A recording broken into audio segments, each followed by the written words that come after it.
GK and GS के इस part में हम बात करेंगे मौर्य उत्तर या फिर गुप्त पूर्व काल से जितने भी एमसीक्यू क्वेश्चंस बन सकते हैं, सभी क्वेश्चंस को मैं इसी एक वीडियो के हेल्प से आपको कंप्लीट करवा दूंगा। देखिए, मैं यहाँ पर सिर्फ आपको क्वेश्चन और आंसर ही नहीं बताऊंगा, बल्कि उससे रिलेटेड कुछ पॉइंट्स भी, इंपॉर्टेंट पॉइंट्स भी बताऊंगा, जो कि काफ़ी ज़्यादा आपका जो तैयारी है उसको और अच्छी तरह से मजबूत करेगा जीके एंड जीएस के पार्ट में। ठीक है, तो आशा करता हूँ आप सब अच्छे होंगे। मैं नाम है Jitendra Kumar Singh, tricky maths family में आप सभी का स्वागत करता हूँ। चलिए शुरू कर लेते हैं और देखते हैं पहला नंबर क्वेश्चन क्या है। तो देखिए, यहाँ पे पहला नंबर क्वेश्चन क्या बोला है।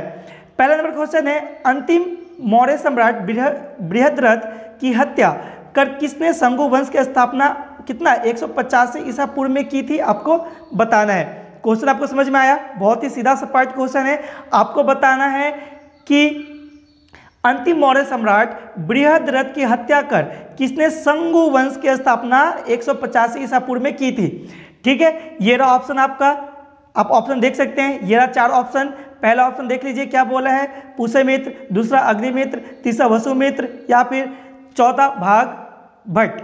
ठीक है, तो यहाँ पर राइट आंसर क्या हो जाना चाहिए, यहाँ पर जो राइट आंसर होना चाहिए वो आपका होना चाहिए पुष्यमित्र शंगु। ठीक है, पुष्यमित्र जो था, पुष्यमित्र जो होगा यहाँ पे करेक्ट आंसर होगा। इसने ही क्या किया था, 185 ईसा पूर्व में मौर्य सम्राट जो कि अंतिम सम्राट था बृहद्रथ की हत्या की और अलग एक वंश का स्थापना किया, जिस वंश का नाम क्या पड़ा, शंगु वंश। ठीक है, आपको पता होना चाहिए कि जी ये जो आपका पुष्यमित्र था ये आपका मौर्य जो सेना था उसी का एक सेनापति था। ठीक है, जिसने शंगु वंश की स्थापना की और टोटल 112 वर्षों तक इसने क्या किया, सिर्फ पुष्यमित्र शंगु नहीं, मतलब शंगु वंश जो था वो राज करता है। ठीक है, आई होप आपको समझ में आया होगा। आगे बढ़ते हैं, अगले क्वेश्चन को देखते हैं। तो देखिए अगला क्वेश्चन क्या बोला है, पुष्यमित्र शंगु क्या बोला है। देखिए यहाँ पे पुष्यमित्र शंगु मौर्य सम्राट बृहद्रथ की राजकीय सेना में किस पद पर आसीन था। तो देखिए अभी मैंने आपको बताया कि वो क्या था, सेनापति था। तो आपका राइट आंसर क्या हो गया, ये सेनापति। टिक करते हैं। तो देखिए टिक कीजिए इसको, बिल्कुल सही है। आगे बढ़ते हैं। देखिए अगला क्वेश्चन क्या है। अगला क्वेश्चन बोला है, कणव या फिर काणव वंश का संस्थापक कौन था, आपको बताना है। ठीक है, तो राइट आंसर आपका क्या हो जाएगा, यहाँ पर जो आपका राइट आंसर होना चाहिए वो होना चाहिए आपका, एक मिनट। तो देखिए इसका राइट आंसर क्या होना चाहिए, क्वेश्चन मैं एक बार और पढ़ देता हूं। कणव वंश या फिर काणव वंश का संस्थापक कौन था, आपको बताना है। तो ये देखिए ऑप्शन है आपका वसुदेव या फिर भूमिमित्र, नारायण या फिर आगे का ऑप्शन को भी देखिए, आगे का ऑप्शन है आपका सुशर्मा। तो यहाँ पर राइट आंसर क्या होना चाहिए, यहाँ पर राइट आंसर होना चाहिए आपका वसुदेव। वसुदेव जो था यही था कणव वंश का संस्थापक। ठीक है, बहुत ज़्यादा आसान था, आप खुद से इसका आंसर कर सकते थे। ठीक है, आगे बढ़ते हैं। अगला क्वेश्चन है, सतवाहन या फिर आंध्र सतवाहन वंश का संस्थापक कौन था। ठीक है, तो इसका राइट आंसर क्या होना चाहिए, शिमुख। मैं एक ही बार में आपको आंसर बता दिया, आप चाहे तो खुद से देखिए, मैं यहाँ पे आंसर आपको बताता चलूंगा। ठीक है, मेरा तो काम ही आंसर बताना, लेकिन आप क्या करेंगे, खुद से ट्राई करेंगे और कमेंट में लिखेंगे। ठीक है, कि एग्जैक्ट आंसर क्या होगा। इससे आपका तैयारी भी अच्छा हो पाएगा और आपका रिविजन भी चलता रहेगा। ठीक है, तो इसका राइट आंसर क्या होना चाहिए, यहाँ पे शिमुख होना चाहिए। आई होप आपने आंसर खुद से अटेम्प्ट किया होगा। चलिए मैं यहाँ पे टिक करके देखता हूँ, बिल्कुल शिमुख आपका राइट आंसर हो जाएगा, सतवाहन वंश या फिर आंध्र सतवाहन वंश का संस्थापक। आगे बढ़ते हैं। अगला क्वेश्चन है, सतवाहनों ने पहले स्थानीय अधिकारियों के रूप में काम किया था। क्वेश्चन क्या है, देखिए, सतवाहनों ने पहले स्थानीय अधिकारियों के रूप में काम किया था। ठीक है, तो किसके अधीन काम किया था, अधिकारी के रूप में सतवाहनों ने किसके अधीन काम किया था, आपको बताना है। ठीक है, तो ये रहा आपका ऑप्शंस, नंदों के अधीन, मौर्यों के अधीन, चोलों के अधीन या फिर आगे देखिए या फिर चेरों के अधीन। तो इसका राइट आंसर मैं बता दूं यहाँ पे मौर्य के अधीन। ठीक है, मौर्य के अधीन। जिस तरह से जो पुष्यमित्र था, पुष्यमित्र ने एज ए सेनापति क्या काम किया था मौर्यों की सेना में, उसी तरह से सतवाहनों ने भी ये जो मौर्य है, ठीक है, ये जो आपका मौर्य के अधीन काम किया था। टिक करते हैं इसको, चलिए टिक करते हैं, बिल्कुल आपका राइट आंसर हो जाएगा मौर्य के अधीन। आगे बढ़ते हैं। अगला क्वेश्चन, निम्नलिखित में से वह महानतम कुषाण नेता कौन था जो बौद्ध बन गया था। ठीक है, आपको बताना है निम्नलिखित में से वह महानतम कुषाण नेता कौन था जो बौद्ध बन गया था। तो ये रहा ऑप्शन आपका। देखिए ऑप्शन क्या है, कुजुल कट फिशेस, पहला ऑप्शन है कुजुल कट फिशेस, या फिर विम कट फिशेस, ठीक है, या फिर कनिष्क, या फिर वशिष्क। तो इसका राइट आंसर क्या होना चाहिए? इसका जो राइट आंसर होना चाहिए आपका कनिष्क, ठीक है। चलिए यहाँ पे एक क्वेश्चन मैं आपसे पूछता हूँ, बताइए कनिष्क के समय में कितने नंबर का जो बौद्ध संगीति हुआ था वो आयोजन हुआ था, और उसका जो अध्यक्ष कौन था आपको बताना है, ठीक है। कौन सा बौद्ध संगीति हुआ था कनिष्क के समय में और उसका अध्यक्ष कौन था आपको बताना है। तो यहाँ पर राइट आंसर फिलहाल देखते हैं, यहाँ पर जो राइट आंसर है आपका कनिष्क, ठीक है। कनिष्क की बाद आगे चल के क्या बौद्ध बन गया था। अगला क्वेश्चन देखिए, अगला क्वेश्चन है कुषाण काल के दौरान मूर्तिकला की गंधार शैली निम्नलिखित में से किसका मिश्रण है आपको बताना है, ठीक है। तो ये रहा ऑप्शन, आप देखिए यहाँ पे भारत इस्लाम शैली, भारत ईरानी शैली, भारत चीन शैली, या फिर आगे भारत ग्रीक या फिर यूनानी शैली। तो राइट आंसर भी आपका यही होगा, भारत ग्रीक यूनानी शैली, ठीक है। चलिए टिक करते हैं इसको, बिल्कुल ये आपका करेक्ट आंसर हो गया। आगे बढ़ते हैं, देखिए अगला क्वेश्चन है कनिष्क की राजधानी थी, बहुत ही ज्यादा कॉमन सा क्वेश्चन है, कनिष्क की राजधानी क्या थी? तो आपका राइट आंसर क्या होना चाहिए? पुरुषपुर, ठीक है। आपका राइट आंसर यहाँ पर क्या होना चाहिए? पुरुषपुर। चलिए मैं यहाँ टिक करता हूँ, तो देखिए राइट आंसर क्या होगा आपका? आपका राइट आंसर यहाँ पे पुरुषपुर हो जाएगा। कनिष्क की राजधानी क्या थी? पुरुषपुर थी, ठीक है। आगे बढ़ते हैं, अगला क्वेश्चन है पुरुषपुर निम्नलिखित में से किसका दूसरा नाम था, ठीक है। पुरुषपुर दूसरा नाम किसका था? तो राइट आंसर जो आपका होगा यहाँ पे, ठीक है, यहाँ पे जो राइट आंसर होगा आपका पेशावर, ठीक है। जो पेशावर, ये आपका ऑप्शन देखिए यहाँ पे पटना, पाटलिपुत्र, पेशावर या फिर पंजाब। तो राइट आंसर यहाँ पे क्या हो जाना चाहिए? पेशावर, ठीक है। पेशावर आपके यहाँ पे करेक्ट आंसर होना चाहिए। चलिए आगे बढ़ते हैं, अगले क्वेश्चन को देखते हैं। तो देखिए अगला क्वेश्चन क्या है, चरक किसके राज चिकित्सक थे? ये भी बहुत ही अच्छा क्वेश्चन है, चरक किसके राज चिकित्सक थे? तो कनिष्क आपका यहाँ पर राइट आंसर होना चाहिए, ठीक है। पहले ऑप्शन को देखिए ध्यान से, उसके बाद कनिष्क ढूंढिए, जहाँ पे हो वही आपका राइट आंसर हो जाएगा। ये रहा लास्ट में आपका कनिष्क मिल गया, तो कनिष्क ही होगा आपका यहाँ पे करेक्ट आंसर, ठीक है। तो चरक किसका राज चिकित्सक था? तो कनिष्क का, ठीक है। कनिष्क यहाँ पर राइट आंसर हो जाएगा। आगे बढ़ते हैं, अगला क्वेश्चन देखते हैं। तो देखिए अगला क्वेश्चन क्या है हमारा, अगला क्वेश्चन देखिए क्या बोला है, 11 नंबर क्वेश्चन, तक्षशिला के प्रसिद्ध स्थान होने का कारण क्या था? क्यों प्रसिद्ध था तक्षशिला? क्यों प्रसिद्ध था आपको बताना है, सिंपल सा है। तो ये रहा ऑप्शन, प्राचीन वैदिक कला था, मौर्यकालीन कला था, गंधार कला था, या फिर आगे का ऑप्शन को भी देखिए गुप्त कला था। तो चलिए मैं यहाँ पर बता देता हूँ, ये इसलिए फेमस था क्योंकि यहाँ पे क्या था? गंधार कला था, इसलिए तक्षशिला फेमस था, ठीक है। गंधार कला आपको देखने को मिल जाएगा अगर तक्षशिला जाए तो, ठीक है। चलिए आगे बढ़ते हैं, अगला क्वेश्चन है भारत में स्वर्ण मुद्रा किसने चलाई थी, ठीक है। तो मैं पे आंसर बता देता हूँ, आप चाहे तो इसको ट्राई कर सकते हैं। ये रहा ऑप्शन कुषाण, इंडो बैक्ट्रियन, या फिर शक, आगे का ऑप्शन को भी देखिए, या गुप्त। तो यहाँ पर राइट आंसर क्या होना चाहिए? इंडो बैक्ट्रियन, ठीक है। जो इंडो बैक्ट्रियन थे इन्होंने ही भारत में सर्वप्रथम स्वर्ण मुद्राएं चलाई थी। आगे बढ़ते हैं, अगला क्वेश्चन है देखिए क्वेश्चन क्या है, किस संग्रहालय में कुषाणकालीन मूर्तियों का संग्रह अधिक मात्रा में है आपको बताना है। किस संग्रहालय में कुषाणकालीन मूर्तियों का संग्रह अधिक है आपको बताना है। तो चलिए मैं यहाँ पर राइट आंसर बता देता हूँ, आप चाहे तो ट्राई कर सकते हैं। मैं यहाँ पर ऑप्शन भी आपको दिखा देता हूँ। ये देखिए ऑप्शन क्या है, मथुरा संग्रहालय, ठीक है, मुंबई संग्रहालय, मद्रास संग्रहालय, दिल्ली संग्रहालय। तो राइट आंसर आपका क्या हो जाएगा? मथुरा संग्रहालय। चलिए मैं यहाँ पे एक क्वेश्चन पूछूंगा, आप बताइए कि जो मथुरा संग्रहालय है वो किस स्टेट में है, ठीक है। मथुरा संग्रहालय जो है वो किस स्टेट में है, कमेंट में लिखिए। फिलहाल इसका आंसर देखिए, इसका आंसर आपका क्या हो जाएगा? मथुरा संग्रहालय। यहीं पे सबसे ज़्यादा आपको कुषाणकालीन मूर्तियों का संग्रहालय देखने को मिल जाएगा। अगला क्वेश्चन देखिए, निम्नलिखित में से क्या क्वेश्चन बोला है, निम्नलिखित में से किसने सोने के सर्वाधिक शुद्ध सिक्के जारी किए थे, ठीक है। देखिए शुद्ध सिक्के का बात किए हैं यहाँ पे, तो अगर आपको शुद्ध सिक्के का बात करें तो आपका राइट आंसर यहाँ पे क्या हो जाएगा? कुषाण, ठीक है। ज़्यादा बोले तो इंडो बैक्ट्रियन, ठीक है। तो कुषाण क्या हो जाएगा यहाँ पे? राइट आंसर आपका हो जाएगा। चलिए टिक करते हैं, बिल्कुल। आगे बढ़ते हैं, अगला क्वेश्चन है, सातवाहनों के समय मुद्रा सर्वाधिक किस धातु के बने थे, ठीक है। किस धातु के बने होते थे सातवाहन के समय जो उनके मुद्राएं थे आपको बताना है, ठीक है। तो ये रहा ऑप्शन, आप देखिए यहाँ पे, ये रहा ऑप्शन है आपका। पहला ऑप्शन देखिए क्या है, तो सीसा, ठीक है, पोर्टेन, तांबा या स्वर्ण, ठीक है। तो बताइए इसका राइट आंसर क्या हो जाएगा, आप कमेंट में बताइए। चलिए मैं यहाँ पे आपको राइट आंसर बता देता हूँ। तो यहाँ पर जो राइट आंसर हो जाएगा वो आपका हो जाएगा सीसा, ठीक है। सीसा जो है सर्वाधिक सीसा धातु का यूज किया जाता है सतवाहन द्वारा मुद्रा को बनाने में। चलिए मैं यहाँ से आपको एक क्वेश्चन और पूछता हूँ, आप बताइए कि ये जो सतवाहन शासक थे, ठीक है, ये सीसा के सिक्के किस देश से आयात करते थे, आपको बताना है। ठीक है, बहुत ही अच्छा सा क्वेश्चन है, देखते हैं कितना जो व्यूअर्स है वो आप इसका राइट आंसर दे सकते हैं। आगे बढ़ते हैं, अगला क्वेश्चन है, निम्नलिखित में से कनिष्क के समकालीन कौन थे, आपको बताना है। समकालीन बताना है, किसका, कनिष्क का।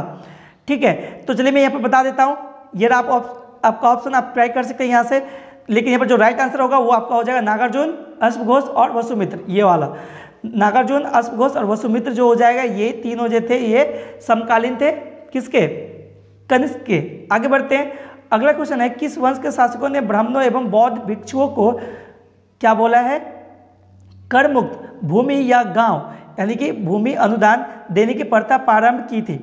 ठीक है, तो यहाँ पे जो राइट आंसर होना चाहिए, ठीक है, आप ट्राई कर सकते हैं फिर से, ये रहा ऑप्शन सतवाहन, मौर्य, गुप्त या फिर चोल।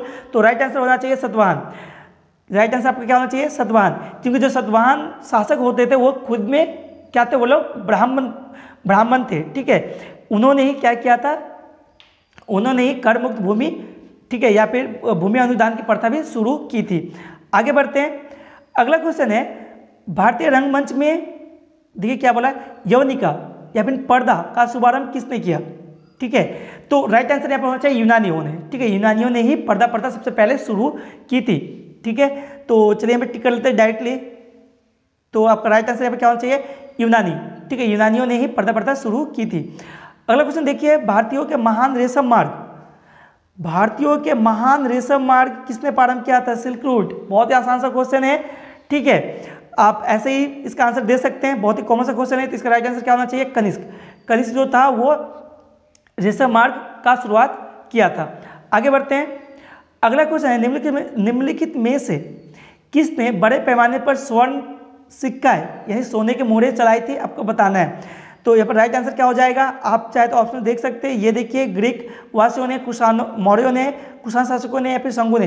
तो राइट आंसर आपका क्या हो जाना चाहिए, आपको होना चाहिए कुषाण शासकों ने। ठीक है, कुषाण शासकों ने सबसे ज़्यादा बड़े पैमाने पे क्या स्वर्ण सिक्के चलाई थी। ठीक है, चलिए आगे बढ़ते हैं, अगला क्वेश्चन को देखते हैं। अगला क्वेश्चन देखिए 21 नंबर क्वेश्चन क्या बोल रहे हैं, चरक एवं नागार्जुन किसके दरबार की शोभा थे, आपको बताना है। बहुत ही आसान है, कनिष्क, क्योंकि चरक जो था, जो आपका चरक था वो आपका राज चिकित्सक था, किसके, कनिष्क का। ठीक है, तो आपका देखिए यहाँ पर क्वेश्चन भी तो साथ में दिया हुआ है ना, तो आपका राइट आंसर क्या होना चाहिए, कनिष्क। टिक कीजिए, कनिष्क जो होगा आपका यहाँ पे करेक्ट आंसर होगा, ज़्यादा दिमाग इसमें लगाना है ही नहीं।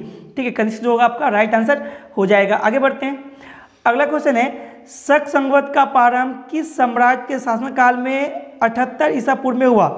ठीक है, तो राइट आंसर क्या हो जाएगा, ये रहा ऑप्शन, आप ट्राई कर सकते हैं, काफ़ी अच्छा क्वेश्चन है।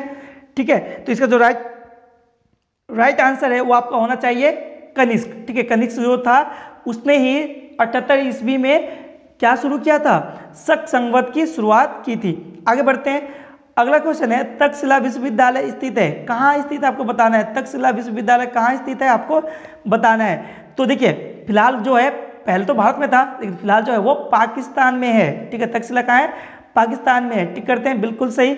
आगे बढ़ते हैं, प्राचीन काल में कलिंग का महान शासक कौन था, आपको बताना है। ठीक है, प्राचीन काल में कलिंग का महान शासक कौन था, आपको बताना है। तो बहुत ही ज़्यादा अच्छा क्वेश्चन है। ठीक है, तो अगर आप सोच रहे हैं कि यहाँ पर खारवेल होगा, तो बिल्कुल आप सही सोच रहे हैं, खारवेल ही आपका यहाँ पे करेक्ट आंसर हो जाएगा। खारवेल जो था वो कलिंग का महान शासक था, जिसको अशोक ने हराकर क्या किया था, कलिंग को अपने नाम किया था। ठीक है, और वही युद्ध भी जो था अशोक का अंतिम युद्ध हुआ था। ठीक है, आगे बढ़ते हैं, अगला क्वेश्चन है, कुषाण काल में सबसे अधिक विकास जो है किस क्षेत्र में हुआ था, आपको बताना है। ठीक है, किस क्षेत्र में सबसे ज़्यादा विकास हुआ था कुषाण काल में, तो ये रहा आपका ऑप्शन, देखिए धर्म, कला, साहित्य या फिर वास्तुकला। तो मैं यहाँ पे आंसर बता दूं कि वास्तुकला जो था ये आपका करेक्ट आंसर होगा, वास्तुकला में सबसे ज़्यादा विकास हुआ था कुषाण काल में। अगला क्वेश्चन देखिए, सतवाहनों ने क्या बोला है कि सतवाहनों ने आरंभिक दिनों में अपना शासन कहाँ शुरू किया था। ठीक है, तो अपना जो शासन शुरू किया था वो महाराष्ट्र में। ठीक है, मैं यहाँ पे आंसर बता दूं कि महाराष्ट्र में सतवाहनों ने सबसे पहले अपना शासन शुरू किया था। चलिए टिक करता हूँ, बिल्कुल सही है। अगला क्वेश्चन देखिए, अगला क्वेश्चन है, सतवाहन राज्य की राजधानी कहाँ थी आपको बताना है, सतवाहन राज्य की राजधानी कहाँ थी आपको बताना है। तो क्या हो जाएगा, पैटर्न, जो पैटर्न था या प्रतिष्ठान बोल लीजिए इसको, ये वाला जो है आपका राइट आंसर हो जाएगा, यही सतवाहनों की राजधानी हुआ करती थी। चलिए टिक करते हैं इसको। तो बिल्कुल पैटर्न या प्रतिष्ठान जो होगा आपका करेक्ट आंसर यहाँ पे हो जाएगा। अगला क्वेश्चन देखिए क्या बोल रहा है। अगला क्वेश्चन है, निम्नलिखित में से कौन सा अभिलेख कलिंग नरेश खारवेल से संबंधित है। ठीक है, कलिंग का जो नरेश था खारवेल अभी भी हमने पढ़ा, तो ये जो खारवेल है, खारवेल नरेश से संबंधित कौन सा अभिलेख नीचे दिया गया ऑप्शंस में है आपको बताना है। तो ऑप्शन देखिए, हाथी गुम्फा, जूनागढ़, उसके बाद नाना घाट, या फिर देखिए आगे, या फिर नासिक। तो मैं बता दूं हाथी गुम्फा जो है, हाथी गुम्फा यहाँ पर आपका करेक्ट आंसर हो जाएगा। यही जो अभिलेख है वो कलिंग नरेश खारवेल से संबंधित है। अगला क्वेश्चन है, किस सतवाहन नरेश ने, ठीक है, किस सतवाहन नरेश ने गथा सप्तशती नामक, क्या बोला है, गथा सप्तशती नामक महत्वपूर्ण कृति की रचना की आपको बताना है। ठीक है, तो ये रहा ऑप्शन, बहुत ही अच्छा सा क्वेश्चन है। ठीक है, एसएससी में काफी बार पूछा गया क्वेश्चन है ये। तो इसका राइट आंसर क्या होना चाहिए, हाल जो होगा आपका यहाँ पे करेक्ट आंसर है, यही हाल ही जो था। ठीक है, यही सतवाहन नरेश था जिसने गथा सप्तशती नामक पुस्तक की रचना की थी। अगला क्वेश्चन देखिए, तो देखिए अगला क्वेश्चन क्या है, सतवाहन शासकों की राजकीय भाषा आपको बताना है। राजकीय भाषा क्या थी। ठीक है, सतवाहनों की राजकीय भाषा क्या थी। तो ये रहा ऑप्शन, पाली, प्राकृत, संस्कृत, या फिर आगे देखिए इसमें से कोई नहीं। चलिए मैं यहाँ पर राइट आंसर बता देता हूँ, आप चाहे तो कमेंट कर सकते हैं। राइट आंसर यहाँ पे हो जाएगा प्राकृत। ठीक है, प्राकृत जो होगा आपका यहाँ पे करेक्ट आंसर हो जाएगा। ठीक है, आई होप आपको समझ में आया होगा। आगे बढ़ते हैं, अगले क्वेश्चन को देखते हैं। अगले क्वेश्चन को देखिए क्या बोल रहा है। अगला क्वेश्चन बोला है कि 31 नंबर क्वेश्चन, निम्नलिखित राजवंशों पर विचार कीजिए। ठीक है, तो देखिए यहाँ पे सतवाहन, गुप्त, उसके बाद शुंग, चोल दिया हुआ है। बेसिकली आपको करना है क्या है, बोला इन राजवंशों का सही कालक्रम क्या है आपको बताना है। एनडीए 2003 क्वेश्चन है। चलिए मैं यहाँ पे अरेंज कर देता हूँ। तो देखिए सबसे पहले जो वंश आया, शंगु वंश आया। ठीक है, सबसे पहला वंश क्यों कौन आया, शंगु वंश आया, यानी कि आपको होना चाहिए यहाँ पे 3। उसके बाद आपका क्या आया, उसके बाद आया आपका सतवाहन वंश। ठीक है, उसके बाद आपका क्या आया, सतवाहन वंश, तो सतवाहन यानी 1 हो जाएगा। उसके बाद फिर आया गुप्त वंश, फिर हो जाएगा 2, और लास्ट में बचा क्या, चोल वंश, यानी कि 4। ठीक है, तो ये 3 1 2 4 3 1 2 4। राइट आंसर क्या हो जाएगा, 3 1 2 4। देखिए किस ऑप्शन में दिया हुआ है, 3 1 2 4 3 1 2 4। ये लास्ट में आपका यहाँ से स्टार्ट हुआ 3 1 2 4, ये होगा आपका करेक्ट आंसर। ठीक है, तो सबसे पहले कौन आया, शंगु आया, उसके बाद कौन आया, सतवाहन, उसके बाद गुप्त, और उसके बाद आया चोल। ठीक है, आगे बढ़ते हैं। देखिए अगला क्वेश्चन क्या बोल रहा है, मौर्य साम्राज्य के ध्वंस के पश्चात कई आक्रमणों की श्रृंखला रही। भारत पर सबसे पहले आक्रमण निम्नलिखित में से किसने किया आपको बताना है। ठीक है, तो बताइए क्या राइट आंसर हो जाएगा। चलिए मैं यहाँ पर बता देता हूँ, चाहे तो आप खुद से ट्राई कर सकते हैं, क्वेश्चन आपने पढ़ लिया होगा। ये रहा ऑप्शंस। तो इसका जो राइट आंसर होगा वो हो जाएगा बैक्ट्रियन या फिर ग्रीक। बैक्ट्रियन या फिर ग्रीकों ने सबसे पहले क्या किया, भारत पर आक्रमण किया था। अगला क्वेश्चन देखते हैं। अगला क्वेश्चन देखिए क्या बोला है। देखिए अगला क्वेश्चन आपको बोला है, सूची 1 को सूची 2 के साथ सम्मिलित करना है। सूची 1 को सूची 2 के साथ सम्मिलित करना है। सूची 1 में शासक, सूची 2 में उपाधि दिया गया है। चलिए मैं इस पूरा को दिखाता हूँ आपको। तो ये रहा आपका शासक और उपाधि आपको दिख रही होंगी पूरी। ठीक है, चलिए अब इसको मैच करना स्टार्ट करते हैं। देखिए यहाँ पे आपका जो शासक है वो 4 ही दिया हुआ है, 1 2 3 और ये 4, जबकि आपका जो उपाधि है वो कितना, देखिए 5 तक आपका दिया हुआ है। क्या फर्क पड़ता है, थोड़ा सा कंफ्यूज क्रिएट कर रहा है यहाँ पे, कोई बात नहीं, हम लोग ऐसे ही मैच कर सकते हैं इसको। चलिए मैं यहाँ पे मैच करके दिखाता हूँ। तो जो अशोक है ना, अशोक को क्या बोला जाता था, प्रियदर्शी बोला जाता था। ठीक है, यानी एक का क्या हो जाएगा यहाँ पे 5। अब देखिए बी नंबर में क्या है, कनिष्क। तो कनिष्क को क्या बोला जाता था, कनिष्क को देवपुत्र बोला जाता था। ठीक है, तो यानी बी का हो जाएगा 4। ठीक है, उसके बाद सी को देखिए, खारवेल। सी में क्या है, खारवेल। तो खारवेल को क्या बोला जाता था, कलिंग चक्रवर्ती, क्योंकि आपको पता होना चाहिए कि कलिंग कहाँ का शासक था, खारवेल का। ये तो आसानी था। तो सी का क्या हो जाएगा 2। अब बचा क्या आपका, बचा कुमारगुप्त। ठीक है, तो कुमारगुप्त को क्या बोला जाता था, तो कुमारगुप्त को बोला जाता था महेंद्रादित्य। ठीक है, महेंद्रादित्य, यानी हो जाएगा आपका डी का हो जाएगा यहाँ पे 3। ठीक है, बस देखिए किस ऑप्शन में है। चलिए देखते हैं, ऑप्शन देखते हैं आप। तो ये रहा ऑप्शन, देखिए आपका कौन सा हो जाना चाहिए, ए का 5, तो देखिए यहाँ पे ये रहा ए का 5, बी का 4 और सी, ये वाला ऑप्शन को देखिए आप ध्यान से, ए का 5, बी का 4, सी का 2 और डी का 1 नहीं हो सकता, ये नहीं हो सकता क्योंकि डी का क्या था हमारा, डी का था 3, तो ये भी नहीं हो सकता। आगे बढ़ते हैं, ठीक है, आगे का ऑप्शन को देखते हैं, ये रहा लास्ट ऑप्शन आपका यहाँ पे करेक्ट मिल जाएगा, है ना, तो ये हो जाएगा आपका राइट आंसर। आगे बढ़ते हैं, अगले क्वेश्चन को देखते हैं। देखिए अगला क्वेश्चन क्या है, विक्रम संवत कब से प्रारंभ हुई थी, तो देखिए अभी अभी आपने किया था, ठीक है, किसने शुरू किया था, अच्छा वो शक संवत था, सॉरी मैं ये गलती से बोल गया, वो शक संवत था, ठीक है, जिसे किसने स्टार्ट किया था, कनिष्क ने स्टार्ट किया था और 78 ईस्वी में। लेकिन आपसे यहाँ पे क्या पूछा, विक्रम संवत बताइए, तो विक्रम संवत जो था वो 58 ईसा पूर्व में शुरू हुआ था, तो 58 आपके यहाँ पे राइट आंसर हो जाएगा, ठीक है, चलिए टिक करते हैं, बिल्कुल। आगे बढ़ते हैं, देखिए यहाँ पर फिर से क्या बोला, सूची 1 को सूची 2 के साथ सम्मिलित करना है आपको, ठीक है, चलिए देख लेते हैं सूची 1 में क्या दिया हुआ है। तो देखिए सूची 1 में दिया है विक्रम संवत, शक संवत, गुप्त संवत और कलिश संवत, ठीक है, और यहाँ पे टाइमिंग है, कब शुरू हुआ, डेट है, कब शुरू हुआ था आपको बताना है, ठीक है। तो चलिए मैं यहाँ पे मैच करके दिखाता हूँ आपको, बहुत ही आसान है। देखिए विक्रम संवत, अभी भी मैंने आपको बताया एक क्वेश्चन जो पिछला क्वेश्चन जो आपका गया, जहाँ पे विक्रम संवत जो कब से स्टार्ट होता है आपका 58 से, ठीक है, तो यानी ए का क्या हो जाएगा, ए का आपका 58 हो जाएगा, यानी ए का हम बोलेंगे 4, ठीक है। उसके बाद शक संवत किसने, कनिष्क ने 78, यानी बी का क्या हो जाएगा आपका, ये जो शक संवत है बी का हो जाएगा आपका 78, यानी कि 3, बी का क्या हो जाएगा तीसरा नंबर, ठीक है। उसके बाद आपका क्या बचा, गुप्त संवत, तो गुप्त संवत आपका क्या हो जाएगा, गुप्त संवत हो जाएगा आपका 320, ठीक है, गुप्त संवत क्या हो जाएगा 320, और बचा क्या आपका कलिश संवत, तो ये 1 हो जाएगा, डी का 1।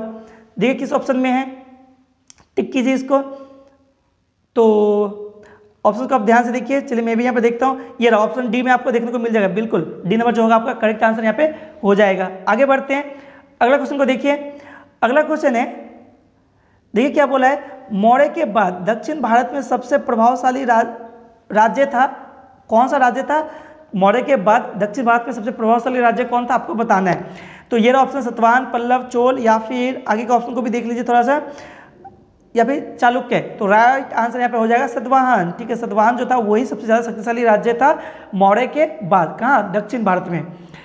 अगला क्वेश्चन को देखिए, अगला क्वेश्चन है, देखिए क्या बोला है, अगला क्वेश्चन है, बुद्ध की खड़ी प्रतिमा निम्न में से किस काल में बनाए गए थे आपको बताना है, तो कुषाण काल में, ठीक है, राइट आंसर यहाँ पे डायरेक्ट क्या लिख सकते हैं, कुषाण, ठीक है, कुषाण बिल्कुल यहाँ पर करेक्ट हो जाएगा। आगे बढ़ते हैं, अगला क्वेश्चन है, शंगु वंश के बाद किस वंश ने भारत पर राज किया आपको बताना है, शंगु वंश के बाद कौन सा वंश आया था भारत पे, इसके लिए ये आपको बताना है, ठीक है। तो ये सतवाहन, कुषाण, कण्व, या फिर आगे का ऑप्शन को भी देखिए, आगे का ऑप्शन है गुप्त, तो राइट आंसर यहाँ पे क्या होना चाहिए, कण्व। कण्व जो था वो किसके बाद आया, शंगु वंश के बाद भारत पे आने वाला राज्य था, वंश था, ठीक है। आगे बढ़ते हैं, देखिए अगला क्वेश्चन है, किस चीनी जनरल ने कनिष्क को हराया था आपको बताना है, किस चीनी जनरल ने कनिष्क को हराया था, ठीक है। तो यहाँ पर जो राइट आंसर क्या हो जाएगा, बहुत ही अच्छा क्वेश्चन है, ऑप्शन आप देख सकते हैं, ट्राई कीजिए, बताइए राइट आंसर क्या हो जाएगा, ठीक है। ये रहा ऑप्शन, देखिए क्या है, पेन चाओ, पानयांग, या फिर सी हुआंगटी, या फिर होटी, तो राइट आंसर यहाँ पे क्या होना चाहिए, पेन चाओ जो था चीनी जनरल जिसने कनिष्क को हराया था। अगला क्वेश्चन देखिए, उत्तरी तथा उत्तरी पश्चिम भारत में सर्वाधिक संख्या में तांबे के सिक्के को जारी किया था, किसने जारी किया था आपको बताना है, ठीक है। तो देखिए इसका राइट आंसर जो होगा वो कुषाण, ठीक है, कुषाणों ने ही क्या किया था, सबसे अधिक तांबे के सिक्के को जारी किया था, ठीक है। आई होप आपको समझ में आया होगा। आगे बढ़ते हैं, अगला क्वेश्चन को देखते हैं, तो देखिए अगला क्वेश्चन क्या है, अगला क्वेश्चन देखिए जो कि हमारा 41 नंबर क्वेश्चन होगा, क्या बोला है यहाँ पे, कथन है और ये कारण है। चलिए पढ़ लेते कथन को, कुषाण फारस की खाड़ी और लाल सागर से होकर व्यापार करते थे, तो ये बिल्कुल सही है। अब कारण क्या है देख लेते हैं, उनकी सुसंगठित नौसेना उच्च कोटि की थी, बिल्कुल गलत, ये था ही नहीं, ठीक है, यानी यहाँ पर ए सही होगा, जबकि आर जो है वो गलत हो जाएगा। देखिए किस ऑप्शन में है, तो ए और आर दोनों सही है, ये हो नहीं सकता, ए और आर दोनों सही है, ये भी नहीं हो सकता। आगे के ऑप्शन को देखिए, आगे क्या है, ए सही किंतु आर गलत, ये बिल्कुल आपका सही हो जाएगा, ए सही है किंतु आर गलत है। अगला क्वेश्चन देखिए, अगला क्वेश्चन है, देखो देखिए क्या बोला है, जो कला शैली भारतीय और ग्रीक यूनानी शैलियों का सम्मिश्रण है उसे क्या कहते हैं आपको बताना है। ठीक है, तो ऐसा शैली बताइए जिसमें क्या है, भारतीय और ग्रीक या फिर यूनानी शैली का मिश्रण है, तो उसको क्या, गांधार, आपको पता होना चाहिए। गांधार शैली जो है वो क्या है, वो आपका ग्रीक और भारतीय शैली का, ठीक है, क्या है, मिश्रण है। तो गांधार यहाँ पे क्या होना चाहिए, करेक्ट आंसर होना चाहिए। ठीक है, आगे बढ़ते हैं। देखिए अगला क्वेश्चन क्या बोला है, कनिष्क बौद्ध धर्म की किस शाखा का अनुयायी था जिसका प्रसार उसने मध्य एशिया व सुदूर पूर्व भी किया था। ठीक है, तो मैं बता दूं कि जो कनिष्क था वो महायान, कनिष्क जो था वो महायान शाखा का, बौद्ध धर्म का महायान शाखा का ही क्या था, अनुयायी था। ठीक है, तो महायान यहाँ पे क्या होना चाहिए, करेक्ट आंसर हो जाना चाहिए। बिल्कुल, आगे बढ़ते हैं, महायान आपका करेक्ट आंसर होगा। अगला क्वेश्चन देखिए क्या बोला है, कनिष्क के शासनकाल की सर्वाधिक महत्वपूर्ण घटना क्या थी, आपको बताना है, महत्वपूर्ण घटना क्या थी। तो देखिए ऑप्शन ध्यान से पढ़िए इसको, बौद्ध धर्म का भारत से बाहर प्रसार, जैन धर्म का पुनः उदय, चतुर्थ बौद्ध संगीति या फिर गांधार शैली का विकास। तो देखिए चतुर्थ बौद्ध संगीति जो है यहाँ पे आपका करेक्ट आंसर होगा। ठीक है, इसी के समय में हुआ था। ठीक है, देखिए मैंने एक क्वेश्चन आपसे पूछा था, बताना है कि कनिष्क के समय में कौन सा बौद्ध संगीति हुआ था। ठीक है, वहाँ पर और एक क्वेश्चन मैंने आपसे पूछा था, बताइए अध्यक्ष किसने किया था, अध्यक्षता किसने किया था चतुर्थ बौद्ध संगीति के समय। फिर से मैं पूछूंगा, बताइए कमेंट में कि चतुर्थ बौद्ध संगीति जो है उसकी अध्यक्षता किसने की थी। फिलहाल इस क्वेश्चन को टिक करते हैं, तो चतुर्थ बौद्ध संगीति आपका राइट आंसर होगा। ये सबसे महत्वपूर्ण घटना थी कनिष्क के समय। आगे बढ़िए, देखिए अगला क्वेश्चन क्या है, बोला कि प्राचीन भारत का महान व्याकरण पतंजलि किसका समकालीन था, आपको बताना है। तो चलिए देखते हैं, यहाँ पे ऑप्शन देखिए ध्यान से, तो पतंजलि किसका समकालीन था। तो ये देखिए क्या ऑप्शन है, कनिष्क, चंद्रगुप्त द्वितीय, गौतमपुत्र सतकर्णी या फिर पुष्यमित्र शंगु। तो यहाँ पर राइट आंसर क्या होना चाहिए, पुष्यमित्र शंगु का ही समकालीन कौन था, आपका पतंजलि। ठीक है, तो पतंजलि यहाँ पे क्या होना चाहिए, राइट आंसर होना चाहिए। आगे बढ़ते हैं, क्वेश्चन है, सर्वप्रथम भारत में विशुद्ध संस्कृत भाषा में लंबी अभिलेख किस राज्य द्वारा जारी किया गया था, आपको बताना है। तो मैं यहीं पर आंसर बता दूं, शक राजा जो था रुद्रदमन, ठीक है, उसी के समय में ही क्या हुआ था, विशुद्ध संस्कृत भाषा में शिलालेख को जारी किया गया था। ठीक है, बिल्कुल राइट आंसर हो जाएगा आपका, शक राजा रुद्रदमन। आगे बढ़ते हैं, अगला क्वेश्चन है, देखो क्या बोला है, किस राजा के शासनकाल में ईसाई धर्म प्रचार सेंट थॉमस भारत आया था, आपको बताना है। सेंट थॉमस किसके समय में भारत आया था। तो ऑप्शन देखिए क्या बोला है, मिनांडर, देखिए क्या मिनांडर, रुद्रदमन या फिर गोंदो फर्निश या फिर आगे का ऑप्शन को देखिए, या फिर कनिष्क। तो राइट आंसर क्या होना चाहिए, गोंदो फर्निश। इसके समय में ही कौन आया था, आपका ईसाई धर्म का प्रचार करने के लिए सेंट थॉमस भारत आया था। अगला क्वेश्चन देखिए क्या बोला है, किस कुषाण शासक ने सर्वप्रथम स्वर्ण मुद्रा जारी की थी। क्या क्वेश्चन है, सर्वप्रथम किस कुषाण शासक ने स्वर्ण मुद्रा जारी की थी। तो आपका राइट आंसर क्या होना चाहिए, देखिए क्या है ऑप्शंस, ये ऑप्शन है आपका कटफिशस 1, कटफिशस 2, कनिष्क या फिर विम कटफिशस। तो राइट आंसर इसका क्या होना चाहिए, विम कटफिशस। ठीक है, विम कटफिशस जो होगा आपका यहाँ पे करेक्ट आंसर हो जाएगा, इसने सर्वप्रथम सोने की सिक्का जारी की थी। आगे बढ़ते हैं, अगला क्वेश्चन है, किस वंश के शासक ने छत्र प्रणाली का प्रयोग किया था। तो छत्र प्रणाली का प्रयोग सबसे पहले किसने किया था, अच्छा क्वेश्चन है। मैं बता दूं कि शक शासकों ने सबसे पहले क्या किया था, छत्र प्रणाली की शुरुआत किया था। आगे बढ़ते हैं, देखिए अगला क्वेश्चन क्या है, अगला क्वेश्चन है, त्रातार या फिर मुक्तिदाता की उपाधि किस वंश के शासक ने धारण किया था। ठीक है, तो शक जो थे त्रातार की उपाधि या फिर जिसको बोलते हैं मुक्तिदाता की उपाधि धारण की थी। ठीक है, तो शक क्या हो जाएगा यहाँ पे, राइट आंसर आपका हो जाएगा। ठीक है, चलिए आगे बढ़ते हैं, अगले क्वेश्चन को देखते हैं। देखिए अगला क्वेश्चन काफी अच्छा क्वेश्चन पूछा गया है यहाँ पे, प्राचीन काल के भारत का आक्रमण के संबंध में कौन सा सही कालानुक्रम है, आपको बताना है। ठीक है, तो मैं यहाँ पे आपको ऑप्शन दिखा देता हूँ, आप इसको ट्राई कीजिए, बताइए इसका राइट आंसर क्या होगा। ठीक है, चलिए मैं यहाँ पे राइट आंसर बता देता हूँ, आई होप आपने आंसर अटेम्प्ट किया होगा। तो देखिए जो प्राचीन काल था ना, प्राचीन काल में भारत पर आक्रमण के संबंध में बोला है कि कौन सा सही कालानुक्रम है। तो आक्रमण देखिए सबसे पहले किसने किया, तो सबसे पहले जो है आपका यूनानी ने किया था, उसके बाद शक ने किया, उसके बाद कुषाण ने किया। ठीक है। तो बस पहला नंबर ये आपके यहाँ पे क्या होना चाहिए, राइट आंसर होना चाहिए, टिक कीजिए बिल्कुल। अगला क्वेश्चन देखिए, भारत में प्रथम बार सैनिक शासन या फिर मिलिट्री गवर्नरशिप व्यवहार में लाया था, ठीक है, किसने लाया था, किसके द्वारा लाया गया था, आपको बताना है। काफ़ी ज़्यादा कॉमन सा क्वेश्चन है, ठीक है, बचपन में काफ़ी बार अपने 5-6 में पढ़ा होगा कि जो ग्रीकों ने सबसे पहले सैनिक पर शासन लाया था, ठीक है। तो ग्रीक यहाँ पर क्या हो जाएगा, राइट आंसर आपका हो जाएगा। आगे बढ़ते हैं, अगला क्वेश्चन है, ईसा पूर्व दूसरी सदी के प्रारंभ में उत्तरी अफगानिस्तान में स्थापित प्रथम यूनानी राज्य था, कौन सा था, आपको बताना है। तो यहाँ पर राइट आंसर क्या होना चाहिए, तो देखिए यहाँ पर राइट आंसर ये रहा ऑप्शन, बैक्ट्रिया, सीरिया, ठीक है। ऑप्शन को देखिए, बैक्ट्रिया, सीरिया, उसके बाद जेडरेसिया या फिर एरिया। तो राइट आंसर यहाँ पर क्या होना चाहिए, यहाँ पर राइट आंसर आपका होना चाहिए बैक्ट्रिया, ठीक है। यही राज्य जो था ये ईसा पूर्व दूसरी सदी के प्रारंभ में उत्तरी अफगानिस्तान में स्थापित हुई थी। अगला क्वेश्चन देखिए, अच्छा अगला क्वेश्चन बोला है, चार धातु सोना, चांदी, तांबा एवं सीसा के सम्मिश्रण से बनने वाले सिक्कों को क्या कहा जाता है, आपको बताना है। तो बहुत अच्छा क्वेश्चन है, ऑप्शन को देखिए। तो इसका जो राइट आंसर आपका होना चाहिए, आप चाहे तो ऑप्शन इसका राइट आंसर कर सकते हैं, नाम में छिपा हुआ है। तो यहाँ पर जो कांसारपन है ये आपका हो जाएगा राइट आंसर, टिक करते हैं बिल्कुल, ठीक है। तो सोना, चांदी, तांबा एवं सीसा के मिश्रण से बने धातु को क्या बोलते हैं, कांसारपन। आगे अगला क्वेश्चन है, सर्वप्रथम रोम के साथ किन लोगों का व्यापार प्रारंभ हुआ, आपको बताना है, ठीक है। तो यहाँ पर राइट आंसर होना चाहिए आपका तमिल एवं चेरो का, ठीक है। मैंने डायरेक्ट यहाँ पे आंसर बता दिया, आप आंसर अटेम्प्ट कर सकते थे खुद से भी, ठीक है। यहाँ पर राइट आंसर क्या हो जाएगा आपका, यहाँ पर राइट आंसर हो जाएगा तमिल एवं चेरो का, ठीक है। इसी का जो था आपका रिलेशन था किसके साथ, रोम के साथ। अगला क्वेश्चन देखिए, अगला क्वेश्चन बोला है, मौर्योत्तर कालीन प्रमुख बंदरगाहों का कौन सा असत्य है, क्या बोला है, मौर्योत्तर कालीन प्रमुख बंदरगाहों में कौन असत्य है, ठीक है।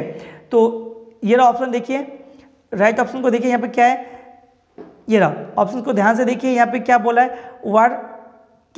बार वेरिकम, ठीक है, बेरी गाजा, ठीक है, इसके भड़ोच भी बोलते हैं, अरिकमेडो या फिर कोचिन। तो यहाँ पर कोचिन जो होगा वो आपका क्या हो जाएगा, गलत हो जाएगा, ठीक है। कोची जो हो जाएगा यहाँ पे गलत हो जाएगा। आपसे बोला ना असत्य पूछा है, यहाँ पे देखिए क्या बोला, कौन सा असत्य है, तो असत्य क्या है यहाँ पे, कोचिन, ठीक है। कोचिन यहाँ पे करेक्ट आंसर आपका हो जाएगा। आगे बढ़ते हैं, अगला क्वेश्चन को देखिए, निम्नलिखित में से किस स्थान को पेरिप्लस ऑफ द इरेथियन सी, ठीक है।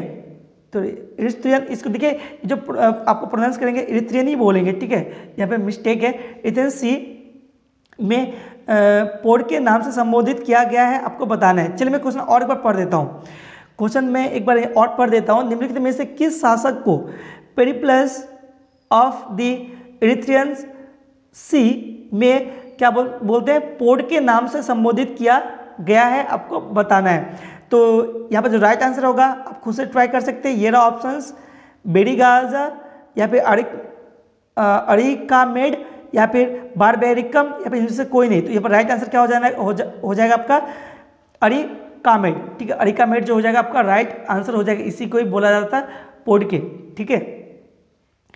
अगला क्वेश्चन देखिए, मौर्य उत्तर काल में किसने भारत में हिंद यूनानी राज्य की स्थापना की, मौर्य उत्तर काल में किसने भारत में हिंद यूनानी राज्य की स्थापना की, आपको बताना है। तो हिंद यूनानी राज्य की स्थापना किसने की, तो आपका राइट आंसर हो जाएगा डेमेट्रियस, ठीक है। जो डेमेट्रियस था इसने ही इसकी स्थापना की थी, ठीक है। आगे बढ़ते हैं, देखिए अगला क्वेश्चन क्या है, निम्नलिखित में से किसने अपने जीवन के उत्तरार्ध में अपने पुत्र के हाथों में राजसत्ता सौंपकर बौद्ध भिक्षुक हो गए थे, आपको बताना है, ठीक है।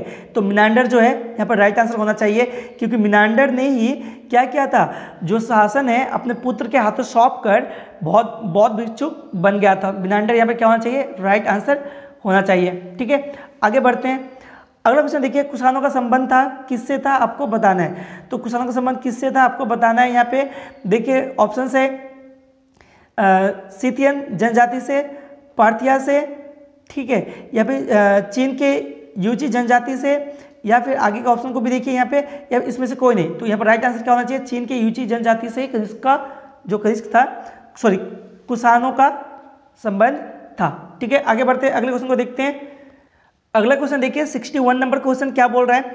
61 नंबर क्वेश्चन बोल रहा है निम्नलिखित में से कौन कनिष्क के बौद्ध होने के लिए उत्तरदायी था, आपको बताना है। तो बहुत ही आसान सा क्वेश्चन है, आप ट्राई कीजिए खुद से, बताइए इसका राइट आंसर क्या हो जाएगा। फिलहाल मैं यहाँ पर आंसर बता देता हूँ, आप खुद से ट्राई कीजिए।